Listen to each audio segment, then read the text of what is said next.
Friends, ഈ oil ചേഞ്ചും oil filter ചേഞ്ചും കാര്യങ്ങളൊക്കെ നമുക്ക് തന്നെ ചെയ്യാവുന്ന കാര്യങ്ങളേ ഉള്ളൂ. ഒരു 15 മിനിറ്റ് അതിനുവേണ്ടി ടൈം സ്പെൻഡ് ചെയ്താൽ നമുക്ക് തന്നെ ഈസി ആയിട്ട് ചെയ്യാം. പക്ഷേ അതിൽ ശ്രദ്ധിക്കേണ്ട കുറച്ച് കാര്യങ്ങളുണ്ട്. അത് മാത്രമാണ് ഞാൻ ഈ വീഡിയോയിലൂടെ പറഞ്ഞുതരാൻ നോക്കുന്നത്. സോ ഫ്രണ്ട്സ്, ഇത് സുസുക്കി ജിക്സർ SF-ൻ്റെ എഞ്ചിനാണ്. ജിക്സർ SF-ഉം നോർമൽ ജിക്സറും എഞ്ചിൻ സൈഡിൽ യാതൊരു വ്യത്യാസവും ഇല്ല. സെയിം മെത്തേഡ് തന്നെ ആയിരിക്കും എഞ്ചിൻ ഓയിൽ ചേഞ്ച് ചെയ്യാൻ നിങ്ങൾ നോർമൽ ജിക്സറിലും യൂസ് ചെയ്യേണ്ടത്. ഇതാണ് നമുക്ക് എഞ്ചിൻ ഓയിലിൻ്റെ ലെവലും കാര്യങ്ങളൊക്കെ അറിയാൻ പറ്റിയ ഒരു ലെവൽ ഫൈൻഡർ എന്ന് പറയാം ജിക്സറിൽ. അത് നമ്മൾ വണ്ടി നേരെ വെക്കുമ്പോഴാണ് കറക്റ്റ് ആക്യുറേറ്റ് മെഷർമെൻറ്റ് കിട്ടുക. അതിൽ ഫുള്ളും ലോ എന്നും എഴുതിയിട്ടുണ്ട്. ലോ വരെ എത്തുന്നതിന് മുമ്പ് തന്നെ അത് ഫില്ല് ചെയ്യേണ്ടതാണ്. അപ്പോൾ ഇടയ്ക്കൊന്ന് ചെക്ക് ചെയ്തേക്കാം. നമ്മൾ എഞ്ചിനിൽ എന്തെങ്കിലും ലീക്ക് കാര്യങ്ങളുണ്ടെങ്കിൽ അതുവഴി എഞ്ചിൻ ഓയിൽ കുറയാനുള്ള ചാൻസ് ഉണ്ട്. പിന്നെ എൻജിനിലെ മെയിൻ പാർട്ടാണ് എൻജിൻ ഡ്രെയിൻ നെറ്റ്. ഒരു 14mm നെറ്റാണ് ജിക്സറിൽ വരുന്നത്. എൻജിൻ ഓയിൽ ചേഞ്ച് ചെയ്യാൻ എല്ലാവരും പറയുന്നത് ആദ്യം ഈ നെറ്റ് അയക്കുക എന്നാണ്. പക്ഷേ ആദ്യം ഒരിക്കലും ആ സ്റ്റെപ്പ് ചെയ്യരുത്. അതെന്താണെന്ന് ഞാൻ പറയാം. പിന്നെ എൻജിനിൽ വരുന്ന അടുത്ത പോർഷൻ എന്ന് പറയാം ഒരു ഇൻലെറ്റ് പോർട്ടും. പിന്നെ ഈ 2 നെറ്റ് ഹോൾഡ് ചെയ്യണത് ഒരു ഓയിൽ ഫിൽറ്റർ കവറാണ്. ഇതിൻ്റെ അകത്താണ് വണ്ടിയുടെ എൻജിൻ ഓയിൽ ഫിൽറ്റർ ഇരിക്കുന്നത്. അപ്പോൾ നിങ്ങൾ ഓയിൽ ചേഞ്ച് ചെയ്യാൻ ഉദ്ദേശിക്കുന്നുണ്ടെങ്കിൽ ആദ്യം പോയി ആ ഡ്രെയിൻ നെറ്റ് ഒരിക്കലും അയക്കരുത്. ഫസ്റ്റ് ഈ നെറ്റ് ആദ്യം അയക്കാം. ഇത് ഓയിൽ ഇൻലെറ്റിൻ്റെ പോർട്ടാണ്. അത് ആദ്യം അയക്കാം.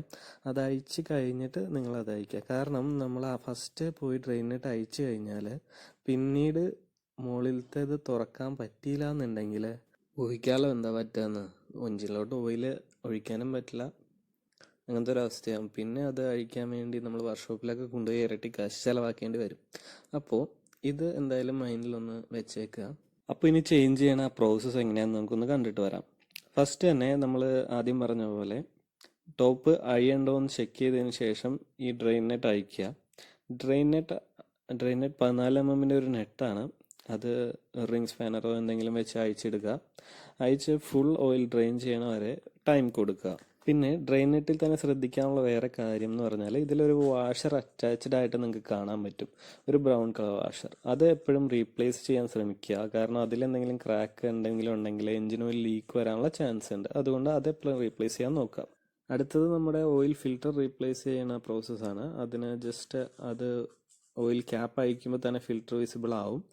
ഫിൽറ്റർ എന്നിട്ട് ന്യൂ ഫിൽറ്റർ തിരിച്ച് അതേ പൊസിഷനിൽ തന്നെ ഇടുക. പിന്നീട് എഞ്ചിൻ ഓയിലെല്ലാം നല്ലോണം ഡ്രെയിൻ ആയതിനു ശേഷം വാഷർ ചേഞ്ച് ചെയ്ത് ഡ്രെയിൻ നെറ്റ് തിരികെ ഇടുക. പിന്നെ നമ്മുടെ എഞ്ചിനിലേക്ക് ആവശ്യമായത് എഞ്ചിൻ്റെ ടോപ്പ് പൊസിഷനിൽ എന്തായാലും എഴുതിയിട്ടുണ്ടാവും. 850 ml ആണ് ജിക്സറിൻ്റെ കേസിൽ ആവശ്യമുള്ളത്.